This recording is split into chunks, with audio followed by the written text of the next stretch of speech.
Hari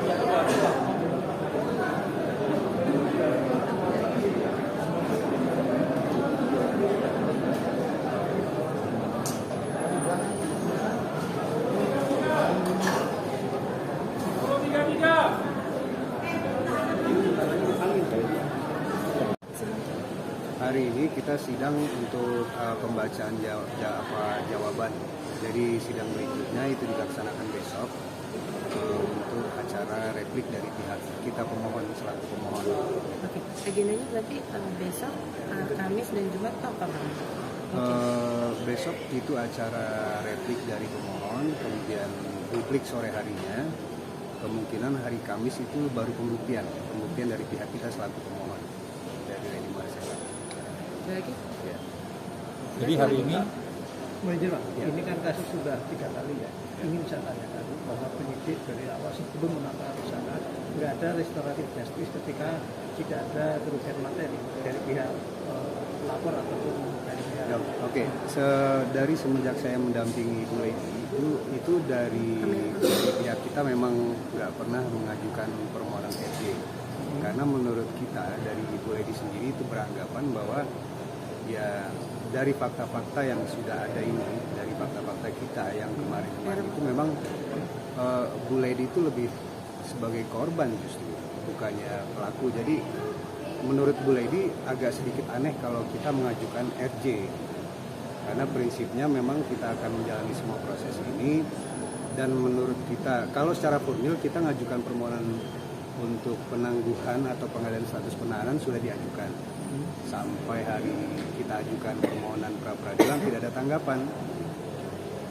Artinya selama ini penyidik menetapkan sebagai tersangka kan dari kemarin belum ada alat bukti. Maksudnya itu apa yang mungkin alat bukti bentuk berupa? Saya nggak tahu ya Pak, kalau alat bukti yang dipegang penyidik itu saya rasa pasti ada. Hanya memang kita kan justru mengajukan permohonan pra-peradilan ini ya untuk men-challenge sesungguhnya apa itu alat bukti yang mereka punya.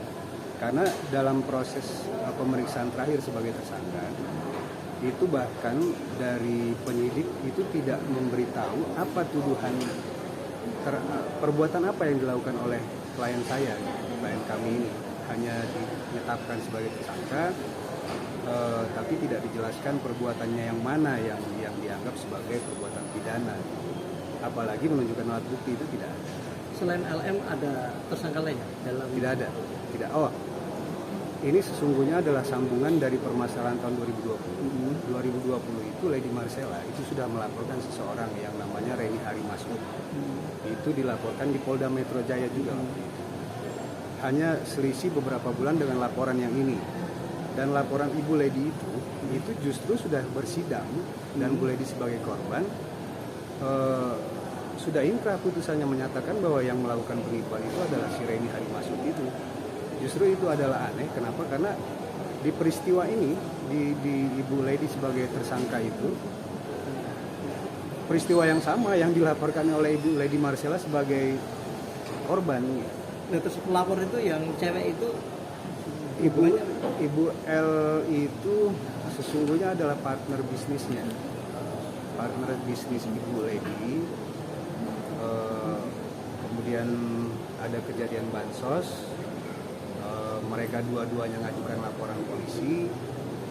Laporan Ibu Lady Marcella sampai akhirnya bersidang dan dinyatakan Reni itu bersalah melakukan penipuan.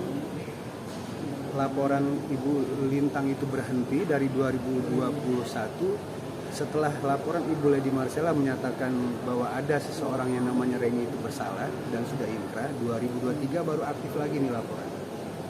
Dan satu lagi informasi bahwa kedua laporan itu sesungguhnya sudah pernah diadakan gelar perkara khusus tahun 2023 kalau nggak salah. Saya ada datanya di kantor. Dan semenjak gelar perkara khusus itu laporan Ibu Lady jalan terus. Kemudian pelapor di perkara yang ini itu sudah juga diperiksa di laporan Ibu Lady yang sudah sidang dan putus tadi itu. Setelah itu putus, inkrah, ini jalan lagi. jadi timbul konsep kriminalisasi itu di sini.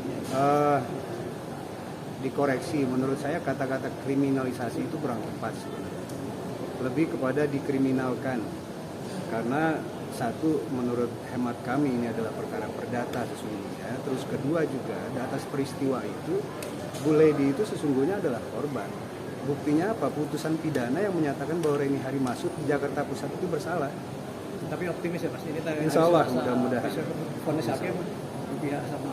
Insya Allah, mudah-mudahan. Tolong bantu doanya, kawan-kawan semua, semoga ini berjalan lancar dan bisa bekerja secara objektif majelis hakim pra peradilannya.